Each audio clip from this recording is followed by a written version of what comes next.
शीतल, अपना सामान उठाओ और मेरे साथ चलो। पापा आप यहाँ? हाँ मैं यहाँ, क्योंकि मैं तुझे लेने आया हूँ। अब मैं तुझे यहाँ रहने नहीं दूंगा। पापा मैंने धर्मिंदर से शादी की है और अब यही मेरा घर है। ये तुम्हारा घर है? अरे कबाड़ खाना तुम्हारा घर है? पापा ये कबाड़ खाना नहीं है, ये हमारा घर है। अरे इसको घर नहीं कहते, इसको कबाड़ खाना ही कहते। एक तो तुमने हमारी मर्जी के बिना इससे शादी करके अपनी जिंदगी बर्बाद की है। तो अरे कितने अच्छे रिश्ते आए थे तुम्हारे लिए, फिर भी तुमने इससे शादी की। अरे जो तुम्हें 2 वक्त की रोटी तक नहीं खिला सकता। नहीं है तो कमा लेंगे पापा, मिलकर कमा लेंगे और खा लेंगे। और नहीं भी होगा ना तो भूखी रह लूँगी मैं, लेकिन मैं रहूँगी धर्मिंदर के साथ ही। अरे 4 दिन नहीं चलता ऐसा प्यार। जहाँ खाने को रोटी और रहने को छत ना हो ना, उसे प्यार नहीं कहते। अरे 4 दिन में तुम्हारी अकल ठिकाने आ जाएगी जब तुम्हें खाना नहीं मिलेगा। मैंने कहा ना पापा आपसे, मैं ठंड में रह लूँगी, गर्मी में तपके मर जाऊँगी, लेकिन मैं रहूँगी धर्मिंदर के साथ ही। अरे क्या जादू किया तुमने मेरी बेटी के ऊपर? ये सब तुमने पैसे के लिए किया है ना? ये लो ब्लैंक चेक, और जितने चाहे उतने पैसे भर लो, लेकिन मेरी बेटी का पीछा छोड़ दो।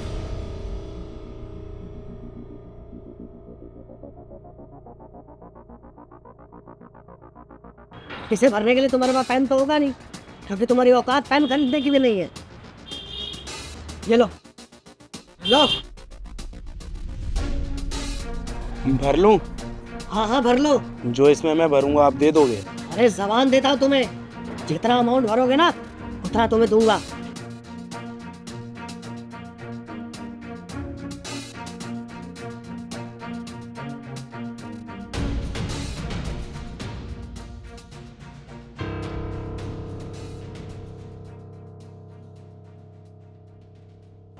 मेरे लिए शीतल से कीमती कुछ भी नहीं है, और मुझे शीतल के अलावा और कोई चाहिए भी नहीं। आपने बोला था जो इसमें मैं भरूंगा वो आप मेरे को दे दोगे, और मैंने ये भी सुना है कि आप जुबान के बहुत पक्के हो। अब जो मैंने इसमें भरा है वो सिर्फ मेरा है, मेरे अलावा अब इसके ऊपर किसी और का हक नहीं है। शीतल, पछताएगी तू।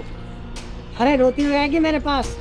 अगर 1 महीना और तू यहाँ रह पाई ना तो मेरा नाम बदल देना, और जब तू मेरे पास आएगी ना रोती हुई, तो उस घर के दरवाजे तेरे लिए बंद हो चुके होंगे।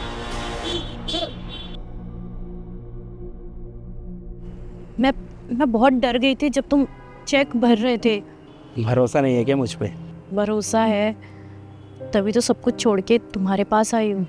सब कुछ ऐशो आराम, सारी दौलत छोड़ के तुम मेरे साथ हो, फिर भी तुम्हें मिला कुछ भी नहीं। मैं कोशिश करूँगा कि दुनिया की सारी खुशियाँ मैं तुम्हें दे सकूँ, तुम्हें किसी भी चीज़ की कमी ना होने दूँ। मुझे तुम मिल गए ना, इतना काफ़ी है। मैं खुश हूँ।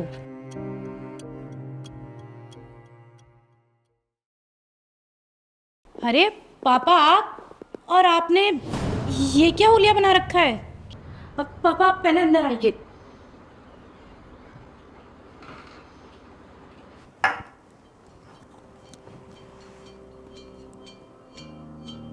पापा क्या हुआ है और आपकी हालत कैसे? क्या बताऊं बेटा, हमें 4 महीने पहले तेरे भाई की शादी करी थी। अरे बहू बहुत ऊंचे घराने से थी, दहेज भी बहुत सारा लाई थी। बेटा उसने धीरे धीरे सारा कुछ सुशाल को बोल के अपने नाम करा लिया, घर दौलत प्रॉपर्टी सब कुछ जायदाद।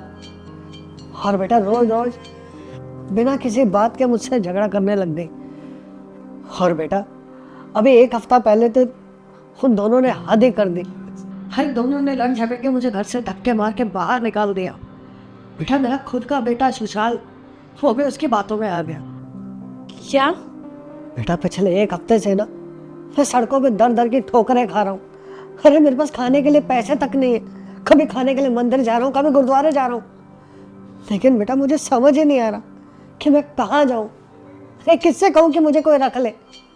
मेरे पास खाने तक के पैसे नहीं है बेटा। भैया भाभी की हिम्मत कैसे हुई? उन्होंने आपको घर से कैसे निकाल दिया? इतनी मेहनत से आपने इतना सब कुछ कमाया था और उन्होंने एक झटके में अपने नाम करा लिया। अरे सब कुछ तो आपका ही था। बस बेटा जब मुझे कुछ नहीं सूझा ना, तो बड़ा सोचने के बाद मैं बड़े उम्मीद लेके बेटा तेरे पास आया हूँ। बेटा मैंने अपनी सारी जिंदगी की कमाई उन्हें दे दी, लेकिन उन्होंने मुझे अपने साथ नहीं रखा, मुझे धक्के मार के मेरे ही घर से बाहर निकाल दिया। बेटा अभी कुछ साल पहले मैंने तेरी और धर्मेंद्र की कितनी बेइज्जती करी थी, और आज समय का पहिया देख बेटा किस तरह घूमा। मुझे तुम्हारे पास ही मदद मांगने के लिए आना पड़ा। कोई बात नहीं पापा, गलतियाँ तो सबसे होती हैं ना, आपसे भी हो गई। और देखिए ना, इस बात को 3 साल हो गए और आज मैं और धर्मेंद्र कितने खुश हैं। सब कुछ आपके सामने तो है, देखिए ना हम दोनों ने कितनी तरक्की कर ली। बेटा मुझे बहुत खुशी हुई तुम्हारी ये तरक्की देख के। शीतल, ब्रेकफास्ट का किया क्या? पापा हमारे घर पर? देखो ना धर्मेंद्र, भैया भाभी ने पापा जी को घर से बाहर निकाल दिया और धोखे से सारी प्रॉपर्टी अपने नाम करा ली। 1 हफ्ते से पापा घर से बाहर हैं, इधर उधर भटक रहे हैं, इनका कोई ठिकाना नहीं है अब। ऐसा कैसे कर सकते हैं भला वो? और पापा जी, आपको पता है कि आपकी बेटी इसी शहर में रहती है, और हमारे रहने के बाद भी आप 1 हफ्ते से घर से बाहर थे, इधर उधर भटक रहे थे। आप यहाँ पर क्यों नहीं आए? अब आपको बिल्कुल भी परेशान होने की ज़रूरत नहीं है। बेटा मैंने तुम्हारी कितनी बेइज्जती करी, अरे तूने कितने ताने मारे, उसके बावजूद भी तुम मुझे इस घर में रखने को तैयार। बेटा बहुत खुश नसीब होते हैं वो माँ बाप जिन्हें तुम्हारी जैसी औलाद मिलती है। पापा जी, माँ बाप का हक होता है अपने बच्चों को डांटने का, और वैसे भी मैंने आज तक आपकी किसी भी बात का बुरा नहीं माना है। और अब ना मैं आज ऑफिस भी नहीं जा रहा, शांति से घर पे बैठ के आपसे बात करूँगा। और शीतल, तुम एक काम करो, पापा जी को मेरे को ही नए कपड़े दे दो, हाथ में धो के पापा जी नए कपड़े पहन लेंगे। पापा जी, आज मैं कहीं नहीं जा रहा हूँ, घर पे बैठ के आपसे बात करूँगा, ठीक है? आप परेशान मत होइए। क्या हुआ अगर आपके बेटे और बहू ने आपको घर से निकाल दिया तो? आपका ये बेटा भी तो है ना, अगर उन्होंने आपके साथ गलत किया है ना, तो उनके कर्मों की सज़ा उन्हें ज़रूर मिलेगी। आइए पापा जी, फ्रेश हो जाइए।